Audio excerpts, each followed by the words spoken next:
ఓం శుభంకర్యే నమః. నిఖిల శ్రేయోదాయిని సర్వకార్య సిద్ధిప్రద పరబ్రహ్మస్వరూపిణి శుభంకరీ నమోస్తుతే. ఆదిత్యాయ చ సోమాయ మంగళాయ బుధాయ చ గురుశుక్రః శనిభ్యశ్చ రాహవే కేతవే నమః. 2025 జనవరి నుంచి డిసెంబర్ వరకు ఉన్నటువంటి గోచార ఫలితాలని సంపూర్ణంగా మనం తెలుసుకుందాము. ఇప్పుడు ఇందున మీరందరూ కూడా గుర్తుపెట్టుకోవాల్సిన విషయం ఏమిటంటే, మానవ సంకల్పానికి మించి ఏ గ్రహస్థితి మన మీద ప్రభావాన్ని చూపటంలో తక్కువే. ఎందుకంటే మన సంకల్పం దృఢంగా ఉండాలి, అలాగే మనము చేసేటువంటి ప్రయత్నములో లోపం ఉండకూడదు. అప్పుడే ఈ యొక్క గ్రహాలు కానీ ఈ యొక్క గ్రహ సంచార ఫలితము కానీ మన మీద ఉండేటువంటి ప్రభావం ఉంటుంది. ఇది నిమిత్త మాత్రమే అన్న విషయాన్ని గుర్తుపెట్టుకోండి. అంతే తప్ప పూర్తిగా దీని మీదే మనం ఆధారపడి మొత్తము గ్రహస్థితి ద్వారానే మన జీవన విధానం మారాలి అంటే కనుక స్వయం కృషితోనే తప్ప గ్రహస్థితి వల్ల కాదు అన్న విషయాన్ని మనం తెలుసుకోవాలి. అది కూడా తోడ్పడుతుంది. స్వయం కృషితో పాటుగా గ్రహస్థితి కూడా తోడ్పడుతుంది, మన సంకల్పం కూడా తోడ్పడుతుంది, అలాగే మనము చేసేటువంటి ప్రయత్నము కూడా తోడ్పడుతుంది. ఇవన్నీ కలిస్తేనే మనము గ్రహచారము యొక్క అనుగ్రహాన్ని పరిపూర్ణంగా పొందగలుగుతాం. లేని ఎడల అది ఏదైతే గనక గోచారం చెప్పిందో అదే జరగకపోతే మనం ఇబ్బంది పడకూడదు, అది జరిగినా మనం ఇబ్బంది పడకూడదు. అది తెలుసుకోవటం అనేటువంటిది ఒక అలవాటుగా మనము చేసుకున్నాం కాబట్టి తెలుసుకోవాలి. తస్మాత్ జాగ్రత్తగా ఉండాలి, విజయాలని పొందాలి. 2025 జనవరి నుంచి డిసెంబర్ వరకు ఉన్నటువంటి గోచార ఫలితాలను తెలియజేస్తున్నాము. శ్రద్ధగా ఆలకించండి. మీనరాశి వారికి 2025లో ఆదాయము 5, వ్యయము కూడా ఇదే. రాజ్యపూజ్యం 3, అవమానం 1. ఈ యొక్క సంవత్సరములో మీనరాశి జాతకులు ఇదొక 3 నెలలకి ఒకసారి ఈ రకమైనటువంటి వాతావరణాన్ని మీరు పొందుతారు. అది ఎట్లా అంటే, కొంత మానసిక ఒత్తిడి పెరుగుతుంది. పిల్లల విషయంలో కానీ, ఉద్యోగ విషయంలో కానీ, వ్యాపార విషయంలో కానీ తప్పనిసరిగా జనవరిలో లేదనుకోండి, మార్చిలో రావచ్చు. మార్చిలో వస్తే ఏప్రిల్, మే, జూన్లో మళ్ళీ మార్చిలో ఉన్నట్టు విధంగా ఉంటుంది. కొంత క్వార్టర్లీ ఈ ఇబ్బందులు కొన్ని రిపీట్గా ఇంట్లో జరుగుతూ ఉంటాయి. మీకు తృప్తి లేనటువంటి పని ఒకటి, అసంతృప్తికరమైనటువంటి పని ఒకటి తరచుగా మీరు చూస్తూ ఉంటారు. ఇది కూడా కొంత ఇబ్బందిగానే ఉంటుంది.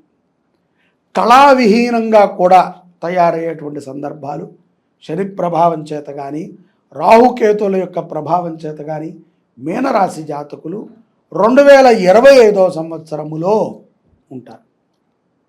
సహజంగా చాలా గ్లామర్గా, ఎంతో చలాకీగా, ఉత్సాహంగా ఉండేటువంటి మీరు ఇటువంటి వాతావరణంలో ఉండటం అనేటువంటిది కొంత మిమ్మల్ని కూడా కురించివేస్తుంది. కాబట్టి ఆర్థికపరమైనటువంటి విషయాలలోకి మనం గమనించినట్లయితే, ఉద్యోగంలో సంతృప్తి ఉన్నా లేకపోయినా ఆనందకరమైనటువంటి జీతాన్ని పొందుతారు. అలాగే ఉద్యోగములో కొన్ని మార్పులు మీ జీతాన్ని పెంచుతాయి, మీ స్థాయిని పెంచుతాయి, మీ ఆలోచనలని కూడా పెంచుతాయి. కాబట్టి బాధ్యతగా ఉండండి, మీ బాధ్యతని సక్రమంగా నిర్వర్తించండి. అక్రమంగానే పోవాలి, అది సక్రమంగా పోదు. కాబట్టి దేనిని కూడా మనము ఉచితంగా ఆశించవద్దు, ఎవరి నుంచి కూడా మనం ఉచితంగా ఆశించవద్దు. తద్వారా కష్టముతో మనం చేసినటువంటి ప్రతిదీ మన ముందు ఆదర్శంగా నిలబడుతుంది. మనము దాన్ని చూసి ఎంతో ధైర్యంగా ఉండగలుగుతాం. వ్యాపారస్తులు ఈ విషయాన్ని బాగా గుర్తుపెట్టుకుంటే 2025వ సంవత్సరంలో విజయ జెండాని మీరు ఎగరేస్తారు. అలాగే అక్టోబర్ నుంచి డిసెంబర్ మధ్యలో ఉద్యోగస్తులకి కానీ వ్యాపారస్తులకి కానీ సత్కారములు జరగటం అనేటువంటి విషయాన్ని మనం చూడవచ్చు. ఎంతో పెద్దవారు మిమ్మల్ని ప్రశంసించటము, మీ భుజం తట్టడం అనేటువంటిది ప్రోత్సనీయకంగా ఉంటుంది మీకు. అలాగే ఈ యొక్క 2025వ సంవత్సరములో జూలై మాసము నుంచి సంవత్సరాంతము వరకు కూడా విద్యార్థులు తాము చదివేటువంటి చదువు పైన శ్రద్ధతో పాటు అపారమైనటువంటి భక్తిని కూడా ప్రదర్శించాలి. నిర్లక్ష్యం చేయకూడదు. నిర్లక్షణ ధోరణితో చదివితే మీ డబ్బుతో మీరు పాస్ అవ్వాలి తప్ప చదువుతో మీరు పాస్ కాలేరు. అలాగే మీ డబ్బుతో మీరు సీటు కొనాలి తప్ప ఏదైతే గనక మీ విద్యాభ్యాసము మీద నమ్మకంతో మీకు సీటు రాదు. చెడు వ్యసనాలు, చెడు సావాసాలు మీ మైండ్ని కలిచివేస్తాయి. జాగ్రత్తగా ఉండండి. ఇక్కడ 2025వ సంవత్సరములో జనవరి నుంచి కూడా కొన్ని సందర్భాల యందు విపరీతముగా డబ్బు ఖర్చు అవుతుంది. ఆ సందర్భాలు ఏంట్రా అంటే, ఒకటి మీకు సంబంధించినటువంటి సుఖభోగాల కోసము, రెండోది మీ యొక్క ఆప్తులు అడిగారు అని చెప్పి మీరు దాచుకున్నటువంటి డబ్బుని వారి మీద పెట్టుబడి పెట్టడం, మూడోది అత్యాశ కోసం డబ్బును ఖర్చు పెట్టడం. ఈ మూడిటి ద్వారా కూడా 2025వ సంవత్సరంలో మీనరాశి జాతకులు ధన నష్టాన్ని చవి చూడాల్సి వస్తుంది. తస్మాత్ జాగ్రత్తగా ఉండాలి. అశ్రద్ధతో చేసేటువంటి పని స్త్రీలకి ప్రమాదాన్ని తెచ్చిపెడుతుంది. ఇతరుల విషయాలలో జోక్యం చేసుకోకపోవటం అనేటువంటిది చాలా మంచిది. ఉచిత సలహాలు ఇవ్వటం ద్వారా కోపగ్రస్తులవుతారు. నీలాప నిందలు తప్పవు. ఏమిట్రా ఈ సంవత్సరము అనే విధంగా ఉంటుంది నూతనముగా వివాహం చేసుకున్నటువంటి వారికి. మీరు ఏదో ఊహించి ఉంటారు, ఏదో ఇలా ఉంటుంది జీవితం, అలా ఉంటుంది. కానీ తీరా చూస్తే ఇక్కడ అంతా కూడా రివర్స్గా కనబడుతున్నట్టు మీకు అనిపిస్తుంది. దానికి కారణము మీ ఆలోచన తప్ప సందర్భాలు కాదు అన్న విషయాన్ని గుర్తుపెట్టుకోండి. తల్లిదండ్రుల మాట వినండి. ఏది ఉన్నా నూతనముగా వివాహం చేసుకున్న వారైనా పాతవారైనా భార్యాభర్తలు చర్చించుకోండి. ఉన్నది ఉన్నట్టుగా నిదానంగా మాట్లాడుకోండి. మాట్లాడే ముందు నిదానత్వాన్ని అలవాటు చేసుకుంటే ఏ గొడవ దంపతులకి చేరదు.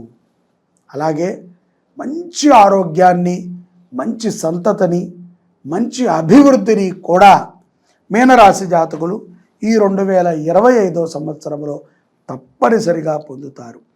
అలాగే అభివృద్ధి పదముగా నడిచేటువంటి నాయకులు కానీ, రియల్ ఎస్టేట్ వారు కానీ, డాక్టర్స్ కానీ ఎవరైనా సరే ఇట్లా ఈ మార్గంలో సనాతన మార్గంలో గనక మీరు వెళ్ళినట్లయితే విజయ సాంకేతికాన్ని మీరు ఎగరవేయచ్చు.